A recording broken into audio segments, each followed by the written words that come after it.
Sindh police, rangers ऐं पाक फौज कराची में दहशतगर्दनि जो वॾो हमिलो नाकाम बणाए छॾियो। KPO ऑफिस ते हमिलो कंदड़ 3 दहशतगर्द मारिजी विया। मारिजी वियल 3 दहशतगर्दनि जी सुञाणप थी वई। आपघाती हमिलो कंदड़ दहशतगर्द ज़ाला नूर जो ताल्लुक़ उत्तर वज़ीरिस्तान सां हो। सिक्योरिटी फोर्सिस जी फायरिंग में मारिजी वियल दहशतगर्द किफ़ायतुल्लाह जो ताल्लुक़ लकी मरवत सां हो। 3 दहशतगर्द मजीद जो ताल्लुक़ दत्ता खेल सां हो। 3 दहशतगर्दनि कराची पुलिस ऑफिस में दाख़िल थी हथियारनि जा मुंहं खोले छॾिया। दहशतगर्दनि सां दिलेराणी वेढ़ कंदे पुलिस जा 2 जवान ऐं रेंजर्स जो सब इंस्पेक्टर भी शहीद, 20 ॼणा ज़ख़्मी थिया। शहीदनि में रेंजर्स जो सब इंस्पेक्टर तैमूर, लाड़काणो वासी पुलिस एहलकार गुलाम अब्बास, लिफ्ट ऑपरेटर सईद ऐं सफ़ाई कंदड़ मुलाज़िम अजमल मसीह शामिल। 4 कलाकनि ताईं ऑपरेशन जारी रहण बाद DIG ओभर मुक़दस हैदर ऑपरेशन मुकमल थियण जी ख़ुशख़बरी ॿुधाई। DIG मुक़दस हैदर चयो त ऑपरेशन दौरान हिक दहशतगर्द खे इमारत जी 4थी माड़ ऐं 2 दहशतगर्दनि खे इमारत जी छित ते मारियो वियो। इमारत क्लियर करार। कराची पुलिस ऑफिस में दहशतगर्दनि सां दिलेराणी वेढ़ कंदे शहीद थियल रेंजर्स जे सब इंस्पेक्टर तैमूर जी जनाज़े निमाज़ अदा करण बाद मढ़ पंजाब रवानो। जनाज़े निमाज़ में वॾे वज़ीर Murad Ali Shah, core commander Karachi, DG Rangers, IG Sindh ऐं एडिशनल IG कराची जी शिरकत। दहशतगर्दनि जे हमले में शहीद थियल पुलिस एहलकार गुलाम अब्बास जो मढ़ लाड़काणो नियो वियो। सदर आरिफ अलवी जिन्ना अस्पताल पहुची ऑपरेशन दौरान ज़ख़्मी थियल DSP हाजी अब्दुल रज़ाक जी अयादत कई।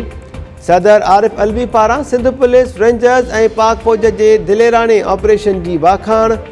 दहशतगर्दनि खे सख़्तीअ सां चिथण वारे अज़म जो इज़हार।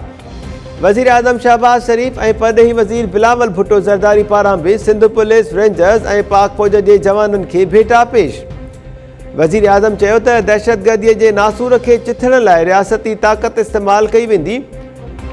बिलावल भुट्टो ज़रदारी चयो त अहिड़े क़िस्म जूं बुज़दिलाणियूं कार्रवायूं दहशतगर्दीअ ख़िलाफ़ असांजे अज़म खे कमज़ोर नथियूं करे सघनि। सिंध पुलिस अॻ में बि दहशतगर्दनि खे शिकस्त ॾेई चुकी आहे।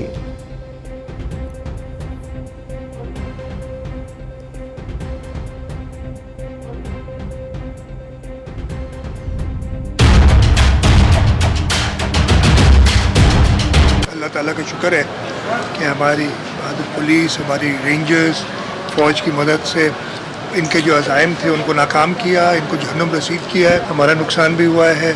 हमारे 3 पुलिस के जवान, 1 रेंजर्स का जवान शहीद हुए। इसमें 19 और जिनमें एक ED का भी मुलाजिम है जो इंजर हुए हैं। लेकिन इन लोगों ने अपनी कुर्बानियाँ दे के अपनी जानें शहादत नोश फरमा के एक बहुत बड़ा टेररिस्ट इंसिडेंट और इनके जो अज़ाइम थे उनको नाकाम किया।